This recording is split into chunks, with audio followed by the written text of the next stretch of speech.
Version 47 for VH3 has finally arrived, and here is everything you need to know about this update. Starting with the menu, you may have seen a giant overhaul of pretty much everything. First, you have the new server system, where you can join a public lobby, create and join a private one, or browse your friend's server right from the menu. The shops have also received a change to how they look, and should function much better than our old one. And you also get a testing range to preview your guns before purchasing them.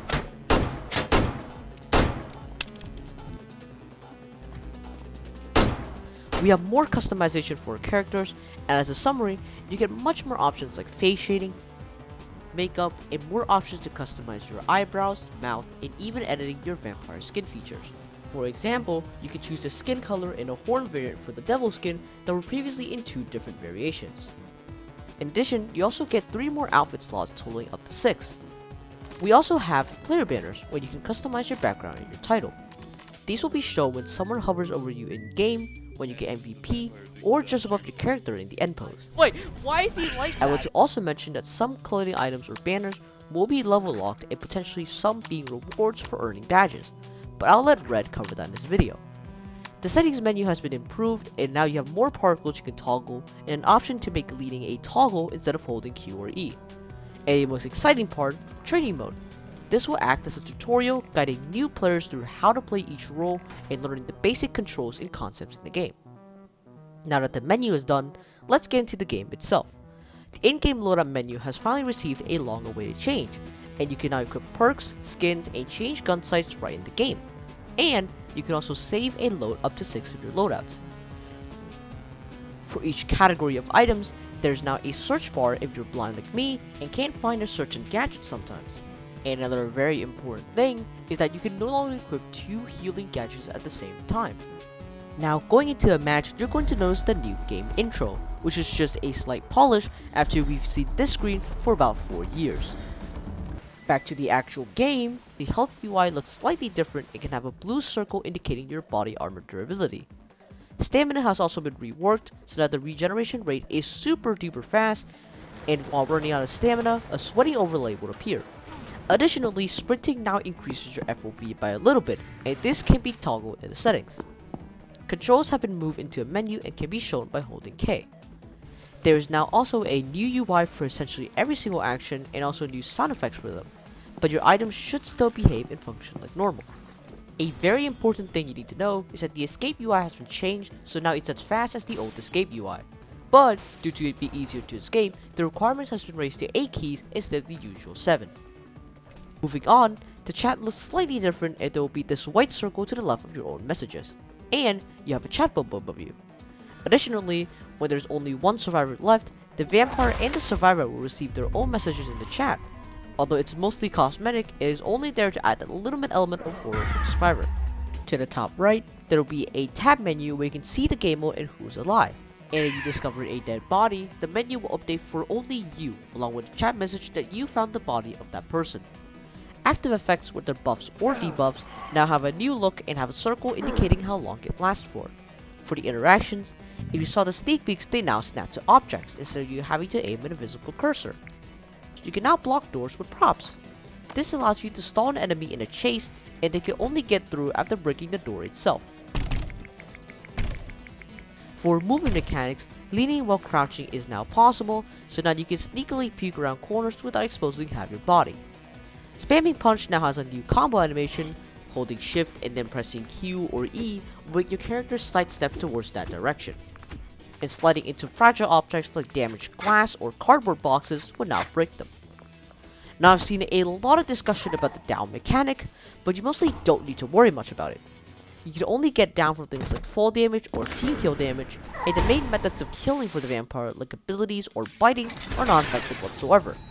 While down, you'll also be incredibly fragile and slow, with the vampire killing you in only one swipe. But now, your teammates can get you back into the fight without wasting an even.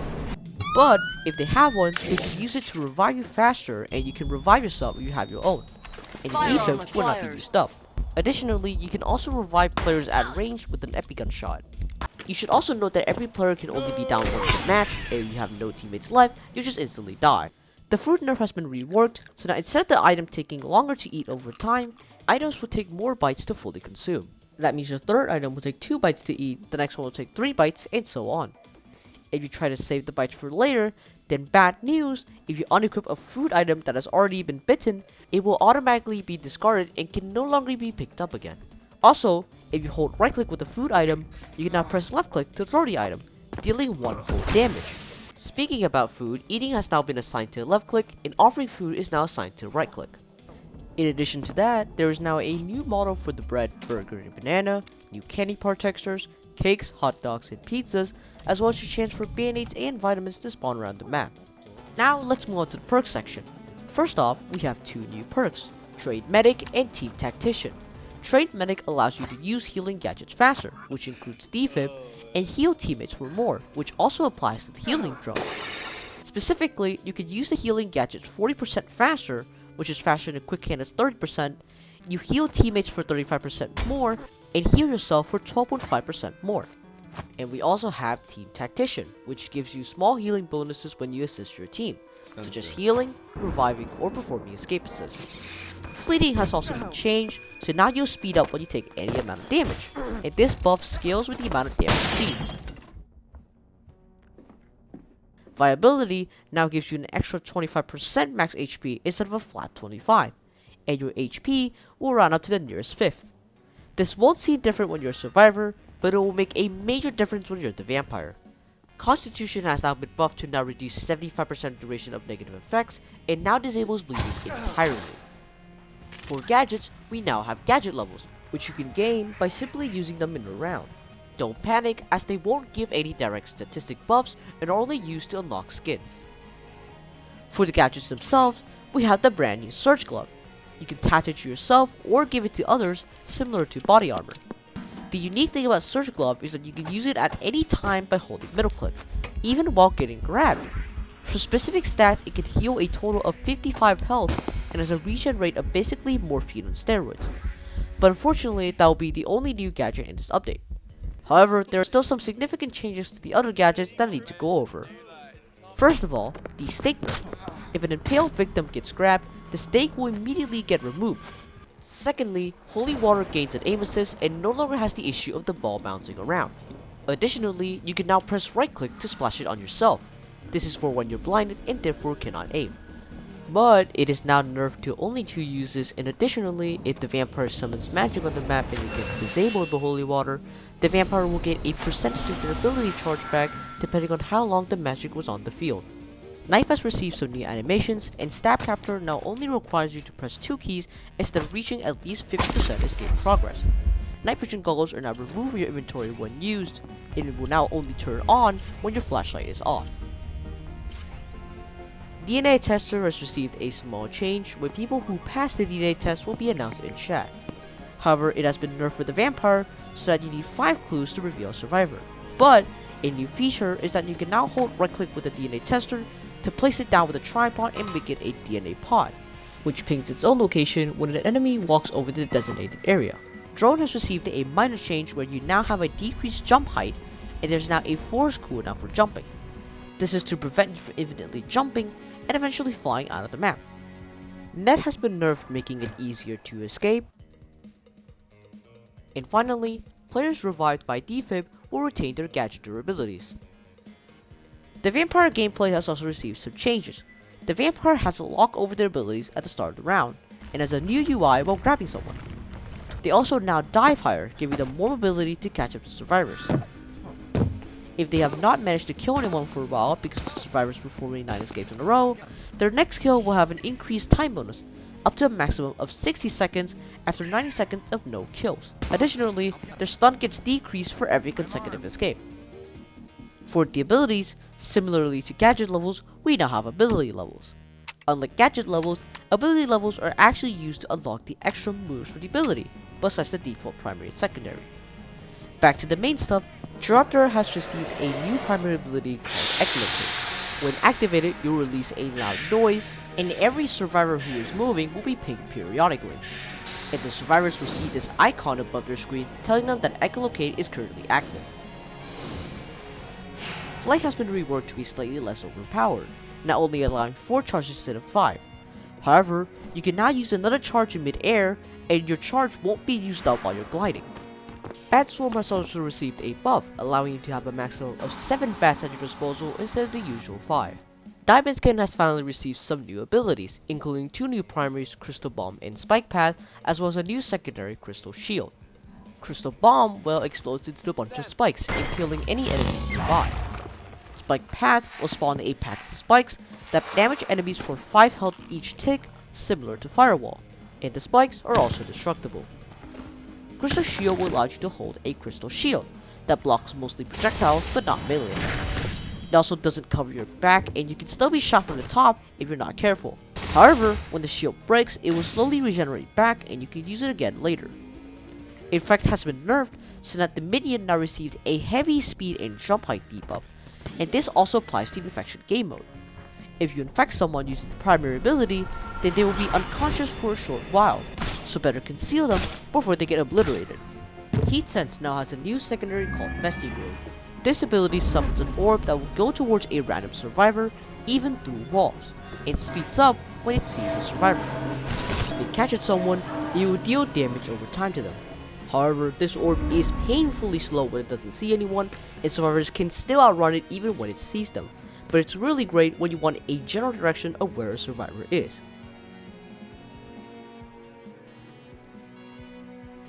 Rock has a new secondary called Dirt Wall, which, contrary to its name, does not spawn a rectangular wall made of rocks, rather just spawning boulders that don't actually do any damage and can be destroyed. Earthquake has also received a change where survivors will get a prompt above their screen and they will have to hold A or D to balance themselves. Note that sometimes you cannot balance yourself as the bar gets more out of control the closer you are to the epicenter. Kangaroo has also received a new secondary called Stomp Dash. You can only use it while transformed, and activating it will make your character run while stomping, breaking any props and disorientating any players in your way. Roundhouse Kick is now faster, which makes it slightly easier to hit someone, and every failed kick attempt will use 25% of your charge.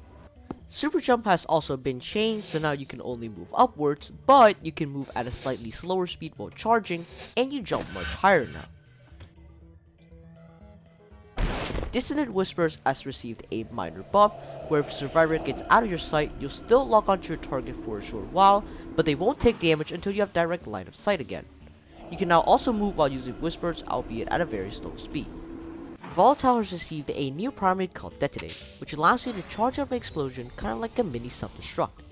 You can release it at around 50% charge for a smaller explosion, or hold until 100%, but regardless, you'll still take 15 recoil damage. For Wildfire mains, Fireball has been buffed to be wider, and Flame Trap is now literally a nuke.